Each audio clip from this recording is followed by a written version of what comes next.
வகுப்பு படிக்கிறேன். எனக்கு கொடுக்கப்பட்ட தலைப்பு சாலை பாதுகாப்பில் மாணவர்களின் பங்கு. நானும் மாணவர் என்பதால் இத்தலைப்பு எனக்கு மிகவும் பொருத்தமாக இருக்கும் என்று நினைக்கிறேன்.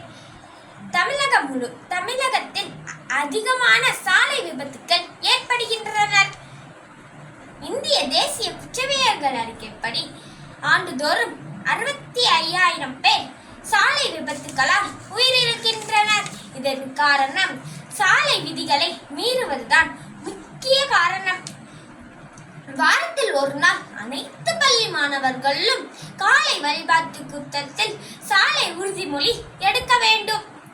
சாலை உறுதிமொழியில் நான்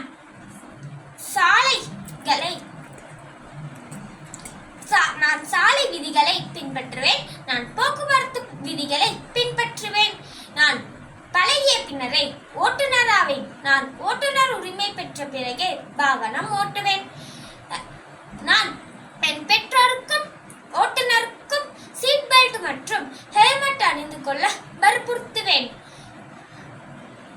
சாலை விதிகளில் மாணவரின் பங்கு என்னவென்றால், நடந்து செல்லும் வழிகளில் நடைபாதையில் மட்டுமே செல்ல வேண்டும். நடைபாதை இல்லாத இடங்களில் இடது ஓரமாக நடந்து செல்ல வேண்டும். சாலைகளில் வேகமாக ஓடுவதோ செல்வதோ கூடாது.